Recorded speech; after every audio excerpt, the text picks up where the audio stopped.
I like to cover everything from the big budget to the low budget to the no budget, which is exactly what we're doing here today. I've got Peter Stylianou. He is on today to talk about his movie The Lost, a movie which took a little while to get made, but I genuinely got a real kick out of. Very loosely inspired by the Madeleine McCann case. But it's not really about that side of things. It's more about the conversation that we were having, the people were having. It's the conversation. And moreover, it's the conversation that we tend to talk about but not talk about. So it's the child trafficking angle of that story. The company putting this out is Journeyman Pictures. They are distributing the film as well. It's fantastic, and I'm so glad people are picking up on this, and I'm so glad people want to put this out there, and I'm so glad it's going to get seen, because it needs to be. I don't trust the parents. Why not? I don't know, something not quite right about them. Are there any new suspects? There's a few, yes. Some things have come to light which involves your sister too. Liz? What has she got to do with this? Have you seen her recently? No, why? Do you have a way we can contact her? Have you spoken to her boyfriend, Rob? Liz relapsed at the party. It all started when she spoke to that nanny. Who are you? What? I'm the nanny. Spoken to the nanny? Do me a favour. Back off. What you're seeing in his eyes is anger, Danny. Anger that any man will feel for losing a child, even you. Little word of advice. Don't get too emotionally attached. It's only going to cloud your judgment.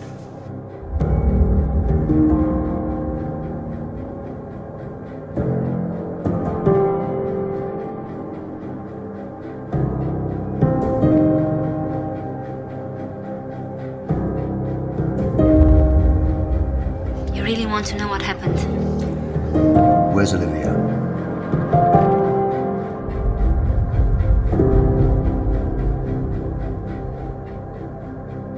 On Nerdly Out Loud tonight, I am super happy to be joined by director, editor, producer, writer, sings the theme tune, writes the theme tune, Peter Stylianou. The Lost is the movie we're going to be talking about tonight. It's a movie that I watched a little while back, and I have been following its progress throughout production, right the way through to release. How are you, Peter? I'm good. Thanks for doing this. Yeah, I think I said in the review that I wrote, I'll probably not be watching it again for a little while, but that was the same with Denis Villeneuve's Prisoners. I watched that once when it came out, and I've never watched it again. Not because it's a bad movie, it's a bloody great movie, but I have 3 daughters, so I don't need to be watching it anytime soon. I don't have any kids, so it's easy for me to write this shit. So. That's what I like to hear. That's what I like to hear. No, I get what you're saying, definitely. A lot of people say that. Like, I didn't intend to make a film that was hard for people to watch, but to be honest, like, I tried to make it as smooth as possible, if that makes sense. Like, I tried to make it an easy watch while you're watching a hard subject. Yeah. So I think it becomes quite a pleasurable experience by the end, even though it's horrible subject matter. Yeah. For me, like, I like it when a film reveals something to me that either other filmmakers aren't willing to show me. Yeah. Or like something that is just new to me that I've never known like existed. And that to me always gives me a sense of like, this is more than just entertainment. I'm absolutely kind of learning something here, something new. Even if I don't want to look at it, I'm questioning myself, does this exist, you know? And so I wanted to push the audience in that way, and I like to do that. How did you get The Lost off the ground, budget-wise? Not only just go around kicking it to friends, family, anyone you can that has a bit of money and just wants to kind of get involved in the film industry. You know, they're sitting behind a desk and they see the same thing day in, day out. Then all of a sudden you get this wacky filmmaker that walks in the room and says, listen, we're going to make a great film and you're going to be able to like see your name as an exec producer, and you capture their imagination. They see that thing, I think, in in you that they had when they were young. Let me tell you something, people that do have money and people who have made it in life, they can look in your eyes and see if you're serious or not. You know, they can see if you're just bullshitting them. But if they see you're driven, they see you believe in what you're doing, you believe, like, they'll invest in you, which is great. So, you know, my advice is get that core thing down, you know, and I always say it's the screenplay.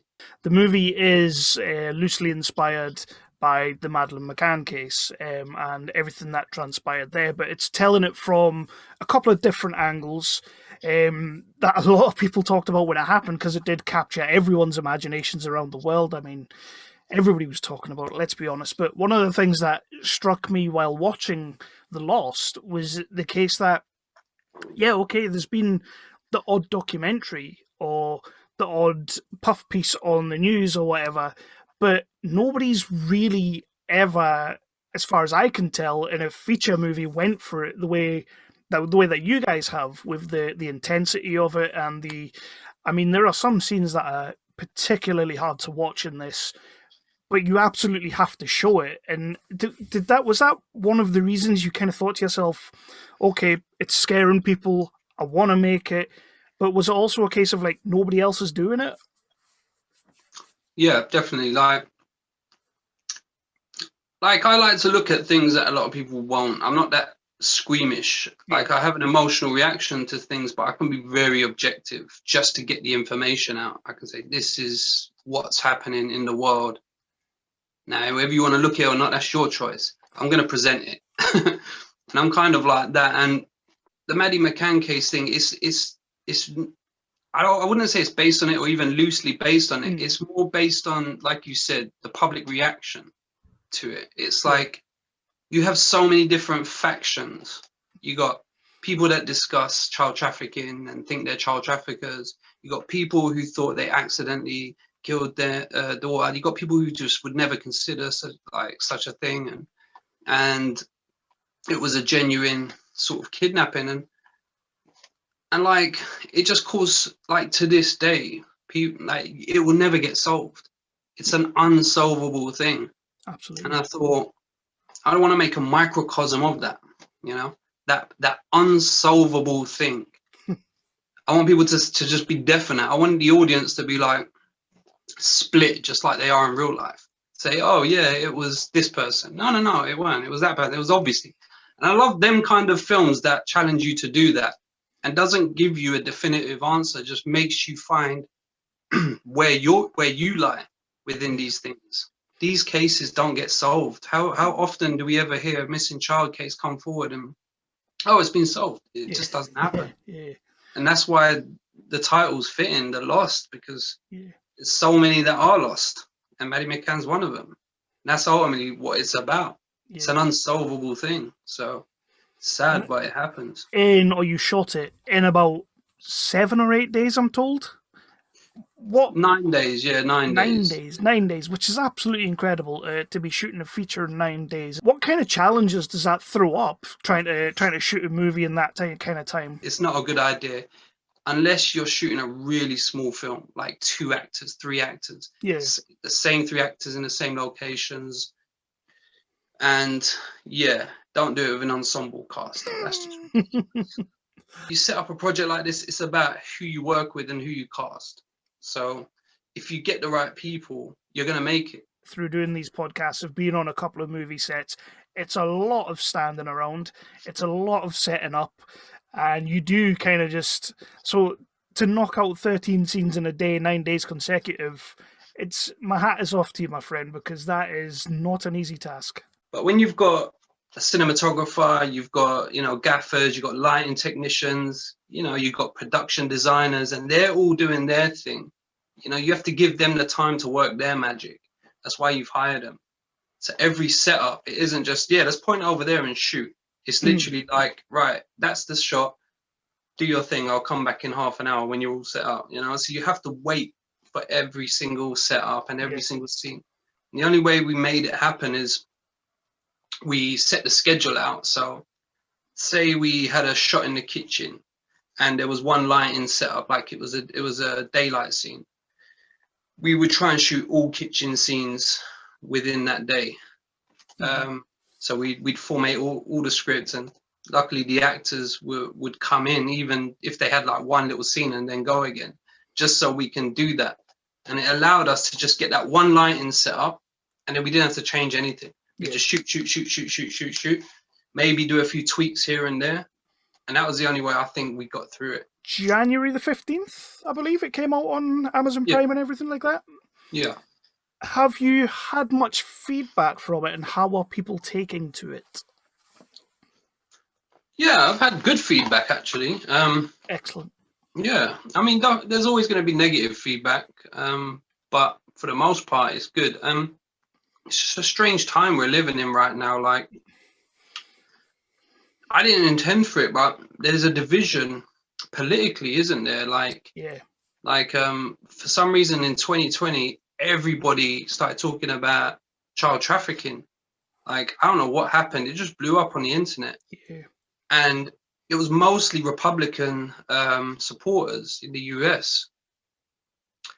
And they started accusing a lot of Democratic supporters of being child traffickers. And it just became so strange. And like, so it's almost, as the film got released, it's odd because that division lies within the film. If you watch it, for some reason, you might consider it, oh, this is a Republican film or something, but it's not. We were talking about child trafficking way before politics got involved. You know, it does happen. It's always happened. Like, I was talking about it from 2013 with Who Needs Enemies. Like, I have a theory, actually, a conspiracy theory, that it was becoming a forefront conversation with the Epstein thing. Yes. And ever since that happened, it's somehow become politically driven. And maybe that's the narrative that's been spun onto it. So people stop talking about it, or people stop taking it seriously. Because it's a strange thing now, like, if you talk about child trafficking, it's considered almost a conspiracy theory. Yeah, yeah. How did that happen? Yeah. You know? It's like there are extremes of what people are talking about.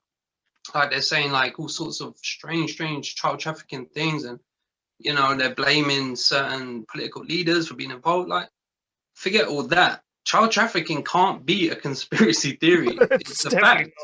It happens. You know, but for some reason it's being pushed into that category.